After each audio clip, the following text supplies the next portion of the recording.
The lecture hall buzzed with nervous energy as Professor Volkris adjusted his teaching hologram, the blue-tinted glow casting eerie shadows across his fore-aimed face. His mandibles clicked with excitement. Today was the day he would terrify his students with tales of the most dangerous creatures in the galaxy. "Welcome, young scholars, to Applied Deathworld Biology," he began, his voice carrying that familiar academic smugness that made students want to throw their data tablets at him. "Today we discuss the absolute worst nightmare that evolution has ever produced." The 43 students from 12 different species shifted uncomfortably in their seats.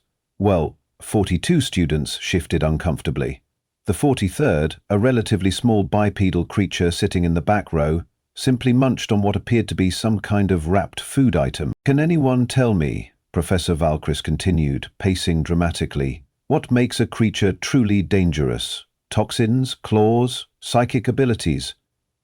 Tentacles waved frantically. A student from Zephyr Prime raised her crystalline appendage. "Professor, surely it's the bone crushers of Tarlark 7. They can bite through starship hulls." "Pathetic," Valkris scoffed, clicking his mandibles dismissively. "Child's play compared to what we're discussing today." Another student, this one resembling a walking mushroom with too many eyes, spoke up nervously. "The plasma spitters of the Outer Rim. They literally melt everything they touch." "Adorable," the professor replied with the kind of condescending chuckle that made everyone want to drop his class.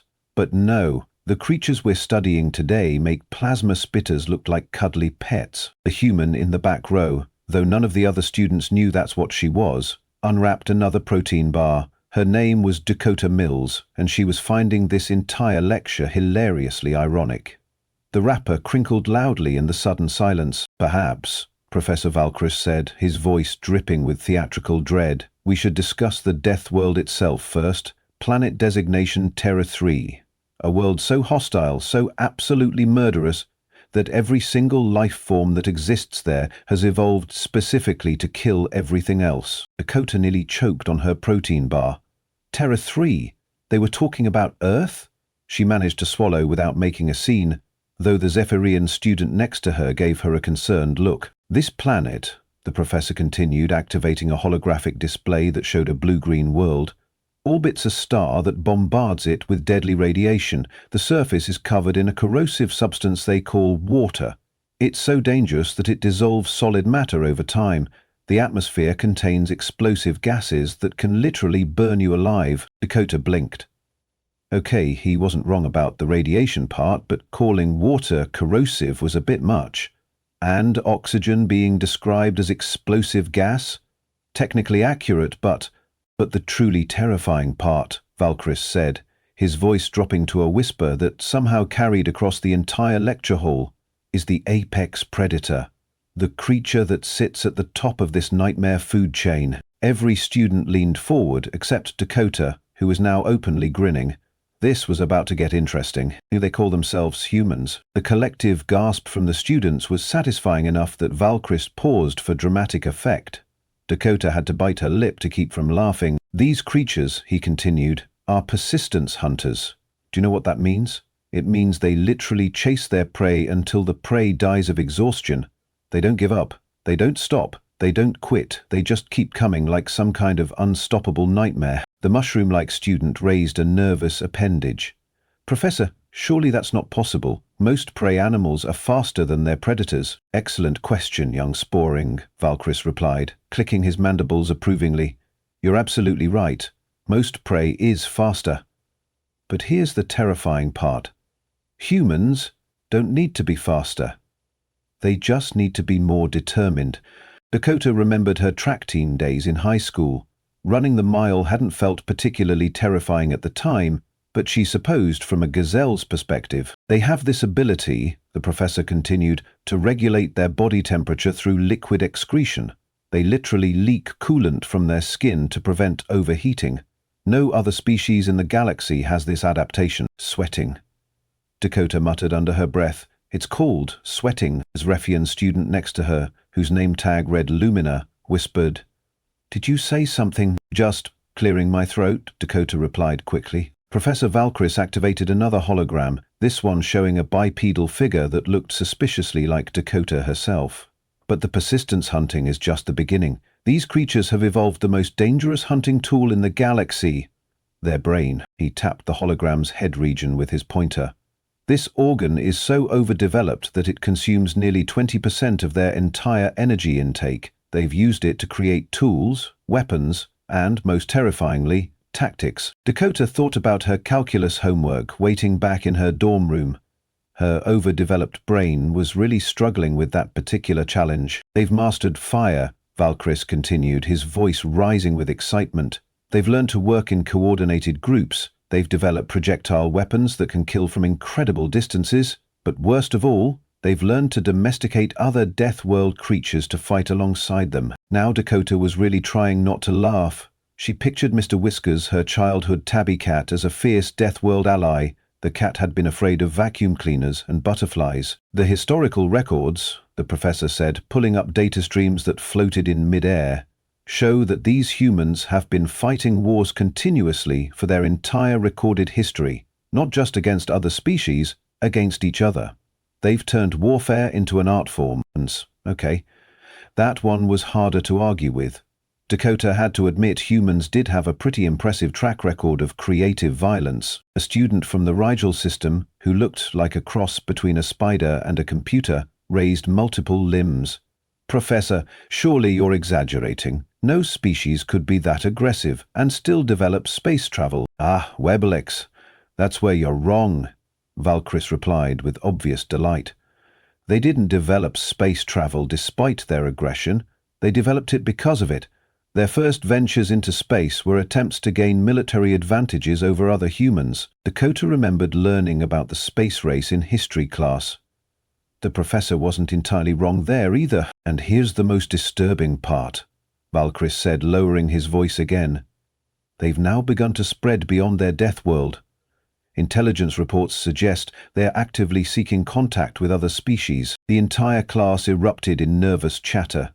Dakota heard fragments of conversation. They're coming here. How do we defend against persistence hunters? Should we contact the Galactic Defense Force? Professor Valkyris held up his hands for silence. Now, let's not panic. The likelihood of actually encountering one of these creatures is infinitesimally small. The galaxy is vast and they're likely still confined to their local system. Dakota shifted in her seat, the movement causing her student ID to flip around on its lanyard. She quickly tucked it back under her shirt. Before anyone could read, Dakota Mills, exchange student, Sol System. But, the professor continued, if you ever do encounter one of these humans, remember everything we've discussed today. They're not just physically dangerous, they're psychologically terrifying. They form emotional bonds with their prey before hunting them. They've been known to keep certain species as pets, essentially enslaved creatures they feed and care for until they decide to consume them. Dakota thought about her neighbor's golden retriever, Max, who spent most of his time begging for belly rubs and stealing socks. The enslavement was definitely going in the wrong direction there. Their unpredictability is perhaps their most dangerous trait, Valkyris said, beginning to pace again. They can switch from apparent friendship to lethal aggression in microseconds. They've evolved to be social creatures, but that sociability is merely a hunting strategy. The lecture continued for another hour, with Professor Valkyris detailing everything from human pack hunting tactics to their apparently terrifying ability to consume toxic plants for pleasure. Dakota learned that her species' habit of eating spicy food was considered a sign of their immunity to natural toxins, and that their consumption of fermented beverages was evidence of their ability to function while poisoned. By the time the class ended, Dakota was pretty sure she'd never felt more simultaneously offended and amused in her life. As students filed out, chattering nervously about the terrible humans, she packed up her things slowly. "Excuse me," came a voice behind her. She turned to see Lumina, the Zephyrian student who'd been sitting next to her. "I couldn't help but notice you seemed quite calm during the lecture. Weren't you frightened?" Dakota shrugged, slinging her backpack over her shoulder. "I guess I figure the odds of running into one of these humans are pretty low, right? Professor Valkyris said so himself." Lumina's crystalline features shifted in what Dakota had learned was the Zephyrian equivalent of a frown. "But what if you're wrong? What if they're already here, walking among us? How would we even know?" Dakota paused at the door, considering the question seriously. "Well," she said with a perfectly straight face, "I suppose we'd just have to hope they were friendly." As she walked away, she could hear Lumina muttering behind her about the impossibility of a friendly human, given everything they'd just learned. Dakota made it halfway across the campus quad before she finally allowed herself to burst into laughter. She laughed so hard she had to sit down on a bench, wiping tears from her eyes while other students gave her concerned looks. Her communicator buzzed with a message from her doormate, Kelvin, a Rigelian who looked like a walking houseplant with excellent fashion sense. "How was xenobiology class? Learn anything interesting?" Dakota typed back. "You could say that. Apparently, I'm a terrifying Deathworld monster. Long story. Want to grab dinner? I promise not to persistence hunt you." "I've no idea what that means, but sure. Meet you at the food court in 20. Dakota pocketed her communicator and headed toward the dining hall, still chuckling. Tomorrow was the second part of Professor Valkris's lecture series on human biology. She was definitely looking forward to finding out what other terrifying secrets about her species would be revealed. As she walked, she noticed that several students from her class were walking in tight groups, glancing around nervously as if expecting a human to jump out from behind every tree. The paranoia was already setting in. Dakota grinned. This was going to be an interesting semester. She just hoped nobody asked her to explain why she found the lecture so amusing. That would be a conversation she wasn't quite ready to have. Not yet, anyway. The next morning arrived with the kind of cosmic irony that made Dakota wonder if the universe had a sense of humor. Her alarm clock, a device that Professor Valkris would probably classify as a temporal warfare tool, buzzed at 7 a.m. sharp. Dakota stumbled to her bathroom, caught sight of herself in the mirror, and paused. According to yesterday's lecture, she was looking at the face of galactic terror. Her brown hair was sticking up at odd angles. She had pillow marks on her cheek, and there was definitely dried drool on her chin. "Truly, the apex predator," she muttered, splashing water on her face. Her doormate Kelvin was already in the kitchen when she emerged, his plant-like appendages gracefully preparing what appeared to be photosynthesis smoothies. His species didn't technically need to eat, but they'd developed a culture around nutrient absorption that resembled cooking. "Morning, terrifying Deathworld monster," he said cheerfully, having received her full explanation via text the night before. "Please don't start," Dakota groaned, grabbing a coffee pod. "I still have to sit through part 2 of this lecture." "Oh, but this is fascinating." Kelvin's leaves rustled with excitement. "You're like a spy, a secret agent, living among us, gathering intelligence." "I'm a biology major trying to pass advanced ecosystem dynamics," Dakota corrected, though she had to admit the spy angle was kind of fun. "But surely you must feel some predatory instinct stirring when you look at us smaller, weaker species," Kelvin asked, striking a dramatic pose that would have been more effective if he hadn't looked like a particularly enthusiastic fern. Dakota stared at him over her coffee mug. "Kelvin, you're 7 feet tall and can photosynthesize. I literally depend on you to reach things on high shelves." "Details," he waved a frond dismissively. "The point is, you're living proof that Professor Valkris is either completely wrong or what? Of course, you're the most successful infiltrator in galactic history." Dakota nearly choked on her coffee. "I submitted my application through the standard exchange program. There were forms." But as she walked to class, Kelvin's words echoed in her mind. What if the other students started connecting dots? What if someone noticed her planet of origin? What if— "Ms. Mills," Professor Valkris' voice boomed across the lecture hall as she entered. "Perfect timing. I was just about to begin part 2 of our discussion on human psychology." Every head in the room turned to look at her. Dakota felt 42 pairs of eyes, stalks, and various optical sensors focus on her with uncomfortable intensity. "Please, take your seat," the professor continued. "Today's topic is particularly relevant to your field of study." Dakota made her way to her usual spot in the back, hyper-aware of every movement. Was she walking too predatorily? Were her movements too coordinated? Did she look like she was hunting? "Now then," Professor Valkris began. "Yesterday we discussed the physical capabilities of humans. Today we explore their psychological warfare tactics." He activated a new hologram showing what appeared to be a human brain scan. "The human mind is perhaps the most dangerous weapon in their arsenal. They've developed something called empathy, the ability to understand and predict the emotional states of other beings." Lumina raised her crystalline hand. "Professor, empathy sounds like a positive trait. How is that dangerous?" "Excellent question." Valkris clicked his mandibles approvingly. "You see, Empathy allows them to manipulate other species with terrifying precision. They can pretend to care about you, understand your needs, even form what appears to be genuine emotional bonds. Dakota shifted uncomfortably. This was hitting a little too close to home, all while planning the most effective way to exploit your weaknesses, the professor continued. It's the perfect predatory adaptation. Their prey never sees the attack coming because they believe the human is their friend. The student who resembled a walking mushroom, sporing Dakota remembered, raised multiple eye stalks nervously. But Professor, how would we identify this fake empathy? How do we know if a human is genuinely caring or just hunting? Professor Valkris paused dramatically. That's the truly terrifying part. You don't. Their deception is so sophisticated that even advanced psychological scanners have difficulty detecting it. Dakota felt a bead of sweat form on her forehead. Great, now she was doing the thing that made her species terrifying, the temperature regulation through liquid excretion. They also possess something called humor, Valkris continued, which they use as a social weapon. They make sounds called laughter that can lower the defenses of other species, making them more vulnerable to attack. A student from the Outer Rim colonies, his name tag read Quilbert, spoke up. Laughter is a weapon? That seems far-fetched, Professor. Is it? Valkris challenged. When was the last time you felt threatened by someone who was making you laugh? Exactly. It's a perfect disarming technique. Dakota thought about every comedian who'd ever made her laugh. Apparently, she'd been under constant psychological assault her entire life. But perhaps most dangerous of all, the professor said, his voice dropping to that theatrical whisper again, is their pack bonding behavior. Humans will form attachments to literally anything. Other humans, animals, even inanimate objects. They've been observed grieving over broken tools. Now that hit a little too close to home.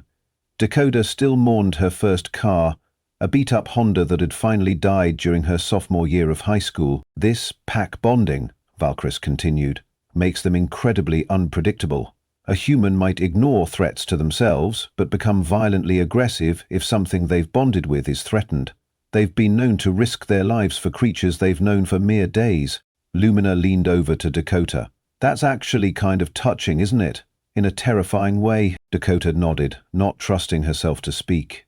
She was thinking about her neighbor's cat, and how she'd once climbed a tree to rescue it despite being afraid of heights. Now, Professor Valkris said, let's discuss their most insidious psychological weapon, something they call friendship. Oh no. Dakota could see where this was going. Humans use friendship as a long-term hunting strategy. They'll spend months, even years, building trust with their target. They'll share resources, provide assistance, even risk their own safety to help their friend, all while waiting for the perfect moment to strike. The entire class was hanging on every word. Dakota noticed that several students were now glancing round nervously, as if wondering whether their own friends might be secret humans. Professor, called out Weblix, the spider-computer hybrid, surely this is just normal social behavior? Many species form cooperative relationships. Ah, but here's the key difference, Valkris replied triumphantly. Other species form alliances based on mutual benefit. Humans form friendships based on, well, no one really knows. They seem to genuinely enjoy the company of other beings, which makes no evolutionary sense whatsoever. Dakota blinked. Wait, was he saying that liking people was weird? They'll help creatures that provide them no benefit, the professor continued. They'll protect beings that are completely useless to them. They'll even show kindness to their enemies. It's completely irrational, which makes it impossible to predict or defend against. The room fell silent as students processed this information. Finally, Sporing spoke up. Professor, that doesn't sound like hunting behavior. That sounds like actual friendship? Exactly, Valkris exclaimed. That's what makes it so insidious. By the time you realize you're being hunted, you genuinely care about the human, you want to help them, you trust them completely. And then, he let the sentence hang in the air ominously. And then what? Quilbert asked nervously. Well, the professor admitted, we're not entirely sure. The few documented cases of human contact have all ended with the humans leaving peacefully. But that's obviously just part of their long-term strategy. Dakota couldn't help herself. What if they actually just wanted to be friends? The entire room turned to stare at her. Professor Valkris's 4 eyes focused on her with uncomfortable intensity. "I'm sorry, Miss Mills, could you repeat that?" Dakota's heart was pounding, but she'd come this far. What if the humans actually just wanted to be friends? What if there's no long-term hunting strategy? What if they're just social creatures who like other beings? The silence in the room was deafening. Then Professor Valkris began to laugh, a sound like clicking mandibles mixed with rustling leaves. "Miss Mills, that's exactly the kind of thinking that makes humans so dangerous. You're already falling for their psychological manipulation, and you've never even met one." Several students nodded knowingly. Dakota felt her cheeks burn. "This is precisely why we study these creatures," Valkris continued. "Their deception is so sophisticated that even learning about it secondhand makes you want to believe they're harmless." The lecture continued for another hour, covering everything from human recreational activities, apparently playing sports was evidence of constant combat training, to their artistic expression, which was clearly a form of psychological warfare designed to make other species let their guard down. By the time it ended, Dakota felt like she'd been put through an emotional blender. As students filed out, chattering excitedly about the terrifying humans, she packed her things slowly. "Dakota," Lumina called out, approaching her seat, "that was a brave question you asked. I was thinking the same thing, but I didn't dare say it out loud." "Yeah, well," Dakota muttered. "I've always been too curious for my own good." "Want to grab lunch?" Lumina asked. "I'd love to discuss this more. The whole thing is fascinating in a terrifying way." Dakota was about to decline when she noticed something. Despite everything Professor Valkris had said about humans being master manipulators and psychological predators, Lumina was still being friendly to her, still wanting to spend time with her. "You know what?" Dakota said, shouldering her backpack. "I'd like that." As they walked toward the dining hall, Lumina chattered about the lecture, theorizing about human psychology and wondering what it would be like to actually meet one. "I keep thinking," Lumina said, "that if humans are really as manipulative as Professor Valkris says, wouldn't they be obvious about it? I mean, if someone was trying to psychologically manipulate me, I'd notice, right?" Dakota smiled. "Maybe, or maybe you'd just think they were being a good friend, but that's what's so confusing. How do you tell the difference between genuine friendship and sophisticated manipulation?" They paused outside the dining hall. Dakota looked at her friend, because that's what Lumina was, despite being from a completely different species, despite having crystalline features and communicating partially through light patterns, despite everything. "Maybe," Dakota said carefully, "you don't need to tell the difference. Maybe you just trust that most beings, human or otherwise, are basically good. Maybe you judge them by their actions instead of their species." Luminous light patterns shifted to what Dakota had learned indicated deep thought. "That's actually quite wise. But also terrifying. What if you're wrong?" Dakota grinned. "Then I guess you get eaten by a Deathworld monster. But at least you'll have had some good conversations first." They entered the dining hall together, and Dakota realized something profound. Despite everything Professor Valkris had said about humans being master manipulators who used friendship as a weapon, she hadn't been manipulating Lumina at all. She genuinely liked her crystalline friend. She cared about her well-being. She enjoyed their conversations. Maybe the professor was right about humans being different from other species, but maybe he was wrong about why. Later that evening, Dakota sat in her dorm room staring at her laptop. She'd started typing an email to the exchange program coordinator several times, but kept deleting it. "How do you explain that your xenobiology professor is teaching students to be afraid of your entire species? How do you report that you're being used as an example of galactic terror without revealing that you're actually the thing everyone's supposed to be afraid of?" Her communicator buzzed, a message from Kelvin. "So, how was day 2 of learning about yourself?" She typed back. "Apparently I'm psychologically manipulating everyone around me through the sophisticated use of friendship and humor." "Well, that explains why I like you so much. Your Deathworld charisma is just too powerful for my simple plant brain to resist." Dakota laughed, then paused. According to Professor Valkris, that laugh was a weapon, designed to lower Kelvin's defenses. "Hey Kelvin," she typed. "Hypothetically speaking, if you found out I really was a human, would you be afraid of me?" The response came quickly. "Are you kidding? I'd be honored. Do you know how cool it would be to have a friend from a death world? Plus, You'd be able to reach the high shelves and the low ones. Dakota stared at the message for a long moment, then smiled. Maybe Professor Valkyris was wrong about humans being master manipulators, or maybe, just maybe, the best manipulation was being genuinely, authentically yourself. She closed her laptop and headed to bed, already looking forward to tomorrow. She had a feeling the rest of the semester was going to be very interesting indeed. After all, what's the point of being a terrifying Deathworld monster if you can't have a little fun with it? The next few days passed in a blur of increasingly absurd situations. Dakota found herself hyper-aware of every human behavior that might seem threatening to her classmates. When she yawned in advanced stellar cartography, she caught 3 students staring at her with wide eyes, apparently displaying her predatory dental structure was cause for concern. During lunch, she made the mistake of eating a sandwich with hot sauce. The dining hall went dead silent as every nearby alien watched in horror while she consumed what they clearly believed was liquid fire. A Rigelian student actually fainted when she asked for extra spice. "This is getting ridiculous," she muttered to Kelvin as they walked back to their dorm. "I can't sneeze without someone thinking I'm preparing to attack." "Well," Kelvin said thoughtfully, his leaves rustling in the afternoon breeze, "you could always tell them the truth." Dakota stopped walking. "Are you insane? Did you not hear Professor Valkyris's lecture? Half the class is already convinced humans are secretly infiltrating the galaxy. If they find out there's actually one here, they'll probably throw you a welcome party," Calvin finished. "Dakota, you've been here for 3 months. You've helped Lumina with her quantum mechanics homework. You volunteer at the campus greenhouse, and last week you literally gave CPR to that Zephyrian who choked on a food pellet.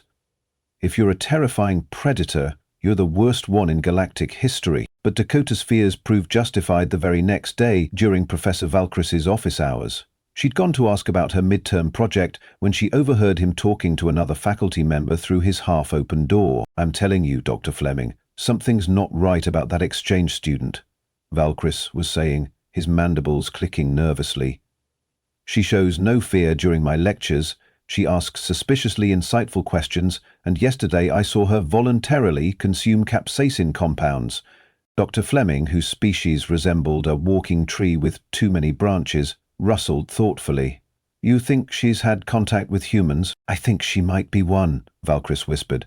"Think about it. Exchange student from a remote system, unusually calm around Deathworld biology, and she has that persistent hunting walk." "What's a persistent hunting walk?" "You know, purposeful, determined, like she's always moving toward a goal." Dakota rolled her eyes. Apparently walking with direction was now evidence of being a Deathworld predator. "Have you reported this to security?" Dr. Fleming asked. "Not yet. I need proof. But I'm watching her carefully. One slip, one moment where her predatory instincts show through her friendly facade, and I'll have her." Dakota backed away from the door quietly, her heart racing. This was not good. This was definitely not good. She made it halfway across campus before her communicator buzzed with an emergency message. "All students report to the main auditorium immediately. Emergency assembly regarding campus security." The auditorium was packed with nervous students from dozens of species. Dean Thoraxis, an imposing figure who looked like a cross between a dragon and a lawyer, took the stage with obvious concern. "Students," his voice boomed across the hall, "we have received intelligence suggesting that a human infiltrator may be present on our campus." The collective gasp was audible. Dakota sank lower in her seat. "Now, we want to emphasize that this is merely a precaution," Dean Thoraxis continued. "However, given the recent lectures by Professor Valkyris about human psychology, we felt it necessary to brief you on identification protocols." "Oh, fantastic!" Dakota watched in growing horror as the dean outlined a list of human behavioral indicators that apparently included everything from excessive friendliness to consumption of toxic substances to unnatural persistence in academic pursuits. By the time the assembly ended, Dakota was pretty sure she'd checked every box on their list. As students filed out in worried clusters, she noticed several of her classmates glancing in her direction with newfound suspicion. "This is a disaster," she muttered, pulling out her communicator to text Kelvin. But before she could type anything, a gentle touch on her shoulder made her jump. "Dakota?" It was Lumina, her crystalline features showing concern. "Are you okay? You look upset." "I'm fine," Dakota said quickly. "Just Worried about this human thing, I guess. Lumina studied her for a moment. You know, I've been thinking about what you said the other day, about trusting beings based on their actions rather than their species, yeah? Well, I realized something. Even if there is a human on campus, even if it's someone I know, I don't think I'd be afraid. Because if they've been here this long without hurting anyone, then maybe Professor Valkyris is wrong about them being monsters. Dakota felt her throat tighten with emotion. That's really brave of you to say. Or really stupid, Lumina laughed. But I'd rather be stupid and trusting than smart and alone. As they walked together toward the residence halls, Dakota made a decision that would change everything. She was tired of hiding, tired of pretending, tired of watching her friends live in fear of something that didn't exist. Tomorrow, she was going to tell them the truth. All of it. What was the worst that could happen?